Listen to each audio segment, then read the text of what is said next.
টোকাই চাঁদাবাজদের বিরুদ্ধে, এই দুর্নীতিবাজ উপদেষ্টাদের বিরুদ্ধে সব সময় আমাদের আন্দোলন সংগ্রাম। গাছে ঝুলিয়ে পুড়িয়ে হত্যা করেছিল মব সন্ত্রাসীরা। ছোট ছোট মেয়েদেরকে, নারীদেরকে দর্শন করা হচ্ছে। এখনো বিভিন্ন জায়গায় চাঁদাবাজি করে, লুটতরাজ করে, চাঁদার জন্য মানুষের বাড়ির রড নিয়ে যাচ্ছে। আলাদা কিছু নয়, এরা একই সূত্রে গাঁথা, এরা সুরে সুরে মাস্তুত ভাই। গত 17 মাস এই দেশে মব সন্ত্রাসীরা এই দেশটাকে ধ্বংস করেছে। এখন মব সন্ত্রাসী আর চাঁদাবাজ দর্শক মিলে এই বাংলাদেশটাকে তারা আয়ামে জাইলিয়ার যুগ বানাবে। সেই জন্য আমরা সমতা পার্টি, আমি হানিফ বাংলাদেশি সব সময় জনগণের পক্ষে ছিলাম। গত 17 মাসও প্রতিবাদ করেছি অন্যায় অবিচারের বিরুদ্ধে।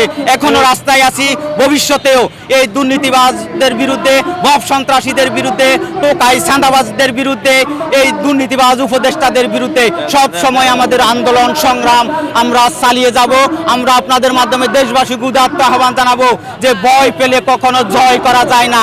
যদি আপনারা এই মব সন্ত্রাসীদের হাত থেকে রেহাই পেতে চান, বাঁচতে চান, তাহলে অবিলম্বে সকলকে রাস্তায় নেমে আসতে হবে। কারণ মব সন্ত্রাসীদের হাতে গত 17 মাসে এই দেশে কোনো লাশের নিরাপত্তা ছিল না। আপনারা জানেন যে ভিন্ন মতের, ভিন্ন বিশ্বাসীর নুরা পাগলাকে রাজবাড়ির কবর থেকে লাশ তুলে পুড়িয়ে ফেলেছিল এই মব সন্ত্রাসীরা। আর যে একটা জীবন্ত শিশুকে, ছেলেকে আপনারা জানেন ময়মনসিংহে গাছে ঝুলিয়ে পুড়িয়ে হত্যা করেছিল মব সন্ত্রাসীরা দীপু দাসকে। এখন আবার যে বিভিন্ন জায়গায় ছোট ছোট মেয়েদেরকে, নারীদেরকে দর্শন করা হচ্ছে। এখনো বিভিন্ন জায়গায় চাঁদাবাজি করে, লুটতরাজ করে, চাঁদার জন্য মানুষের বাড়ির রড নিয়ে যাচ্ছে। এই চাঁদাবাজ দুর্নীতিবাজরা, মব সন্ত্রাসীরা আলাদা কেউ নয়, এরা সকলেই একই সূত্রে গাঁথা।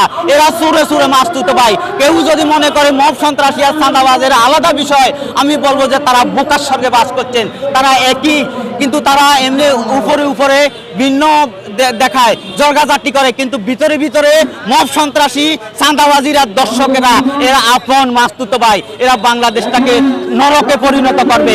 তাই বাংলাদেশের জনগণকে বলবো, যদি বাংলাদেশকে আরেকটা আফগানিস্তান, সিরিয়া দেখতে না চান, যদি বাংলাদেশকে স্বাধীন সার্বভৌমত্ব বাংলাদেশ দেখতে চান, তাহলে অবিলম্বে এই দুর্নীতিবাজ মব সন্ত্রাসদের বিরুদ্ধে, চাঁদাবাজদের বিরুদ্ধে অবিলম্বে রাস্তায় নেমে আসুন। আমরা বাংলাদেশ সমতা পার্টি, আমি হানিফ বাংলাদেশি আপনাদের পাশে থাকবো। আপনাদের সকলকে ধন্যবাদ।